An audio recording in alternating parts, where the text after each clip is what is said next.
Welcome back, everybody. Doug Burson, CPA, and today we're going to talk about how to file for an S-Corp. At this point, hopefully you've taken the time, you've done the research, you're not just listening to some buddies or some uncles or whatever, but you know that this is the right decision for you and you want to know how. Well, this video, I'm going to quickly and easily show you how to do it, make it very easy so you can do this yourself. But before we get there, it's really important that you know what you're doing, that this is really the right decision for you. Just because your friend does it, and I got to say this before we get into the how, just because your buddies have done it or your uncle or whatever and you think they're really successful doesn't mean it's right for you.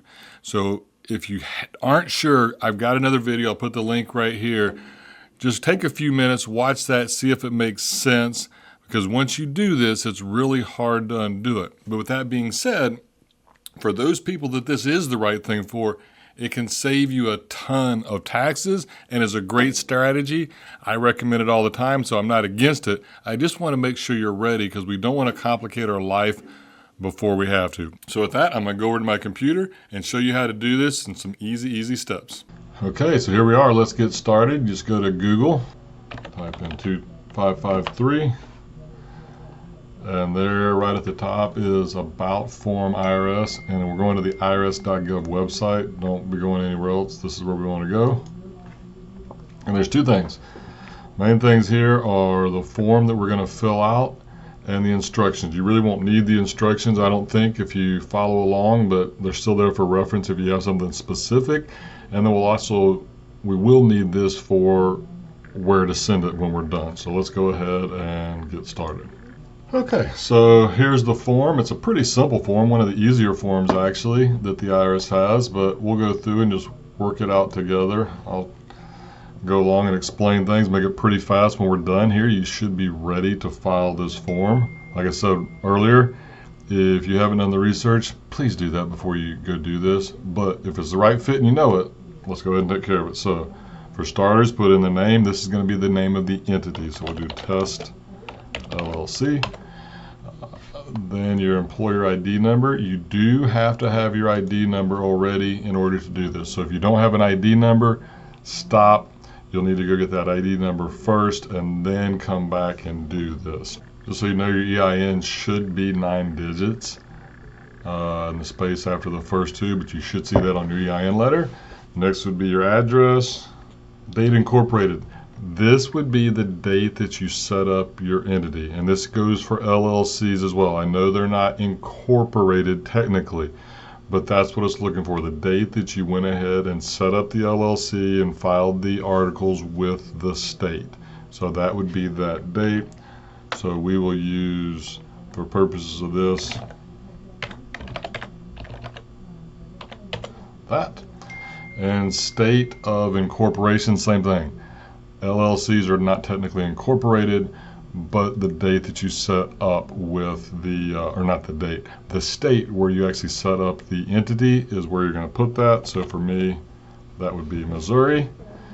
But remember, this is where it was set up, not necessarily where you live. The next section, D here, most of you are not going to need to put anything in here. What that section is about is if you've had this LLC or corporation set up for a while and you have since changed the name or the address, then you would want to go ahead and say we've changed that here, but for most of you that's going to be blank. So this one is important. This is when we're actually going to become taxed as an S-Corp. Generally you're going to do it at the beginning of a calendar year. So most of the time it'd be something like this. I want it effective for this year. Now this is all being based on filing timely. That means you have until March 15th for a calendar year. Or if we set up in the middle of the year, you have 2 months and 15 days, which is also how we get to March 15th. So if you have a brand new entity, you have 2 months and 15 days to do your S election. But don't stress, if you miss that, I'll do another video later on how to do a late election. There is a way to cure that. It's pretty simple, but we'll do that on a separate video. Now, E is one of the areas where I see a lot of mistakes made, so make sure that this is the date that you want the S election to go into effect. I remember years ago I had a guy come in who set up an entity in for example, set up an entity this year and tried to say he was effective for the year before because he was trying to save on payroll taxes, filed an S-Corp tax return that year, and of course he got audited and got nailed, and it was a big old mess. Make sure you get this right, and you did have to be in effect. You can't retroactive an LLC that didn't even exist. So please don't make that mistake. It's one of the worst ones I've seen. Now, F, that is going to be calendar year for just about anybody watching this video. If it's not calendar year, you need to get somebody, some professional advice on that, because as a general rule, S-Corps are always calendar year. It's really hard for that to not be the case. So if you're watching this, it's going to be calendar year. More than 100 shareholders, that's going to be blank. Once again, if you have that many, you should be seeking counsel. Name of officer, that's probably whoever is watching this video. So that's going to be your name, so in my case. And we are setting up an LLC, so therefore my title is member. And then use your phone number. You're going to leave blank. Once again, this is for a timely filed. If you got a video, if you aren't filed on time, we'll make another video on that, so you can completely skip this section. Make sure you sign. Once again, your title is going to be member if you're an LLC. If you're a corporation, then whatever your title is, president, vice president, secretary, or treasury generally. So this needs to be wet ink, so we won't be able to do that here, but I'll go ahead and put in this part. And my signature date will be done also in wet ink. Now, a lot of people miss this. So this name, that's not your name, that's the business name. And the business ID number. There we go. And now this next section, we see some mistakes down here, but it's pretty straightforward. You're going to do the name and address of each shareholder. And this is their home address, not their work address. So this would be me. Signature, once again, this has to be wet ink. You cannot do electronic signature here. The IRS wants to see a true signature, so wet ink here. The date would be the date that we signed it. Number of shares or percentage of ownership. This one throws people. So remember, if we're an LLC, we didn't have shares. We just have a percentage of ownership. So if it's an LLC, like in this case, I'm going to go 100% in this case, whatever the percentage is. If there was two of you, it's probably 50-50 or 60-40 or 49-51, whatever that is. But you're going to put that in there. Date acquired, that's the date that you acquired the shares. Pretty straightforward. The entity could have existed for a long time. You just bought it, and so this date may be different from when the entity was started. This is the date when you became an owner. So in our case, we're going to say I became an owner then. So security number, this is your number, not the entity's, so. And I'm not giving you my social, sorry. Shareholders tax year in, this one also I see a lot of mistakes. They're not looking for a year.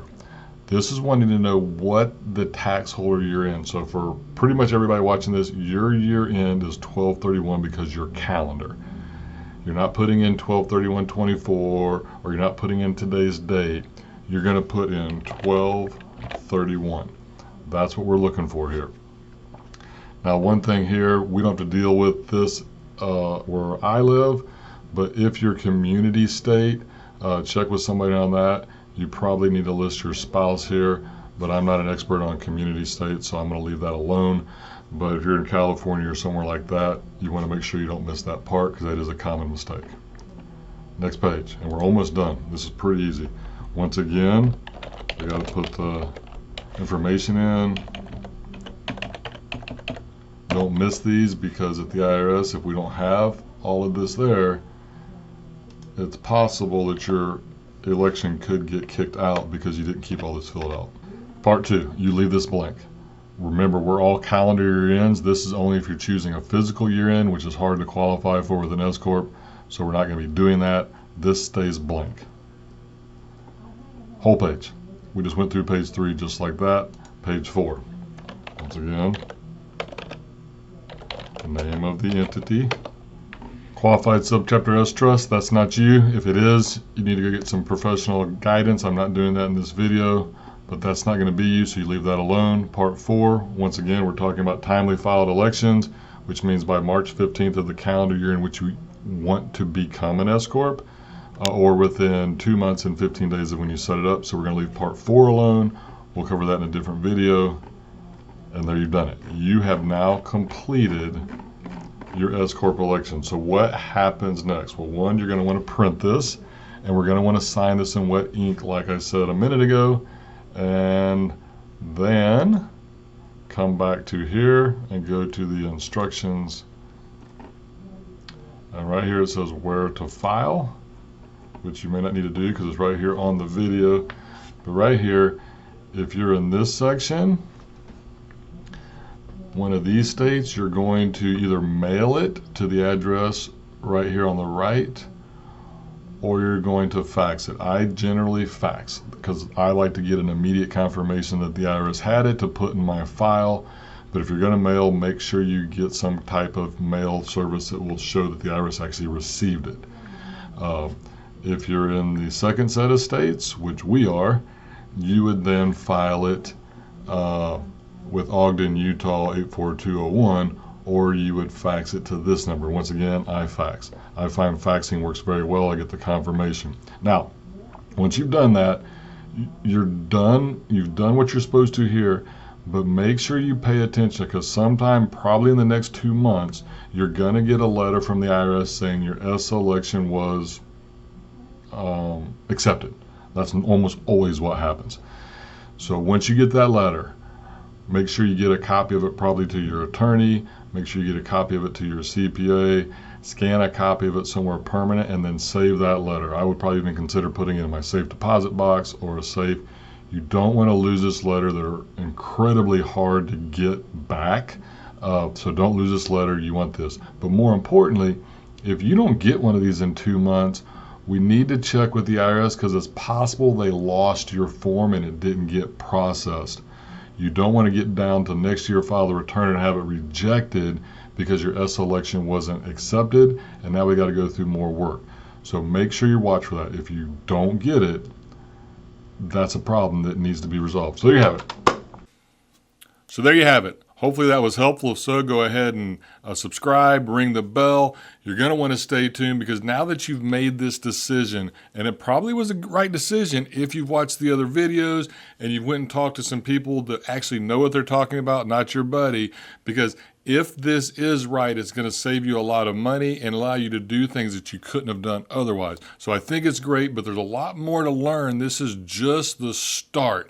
And I see it every year. People come in, they did this, and then they set across when it's from time to do tax, and you're like, I don't know what to do. So stay tuned. I'll help you with that too, and we'll see you next time.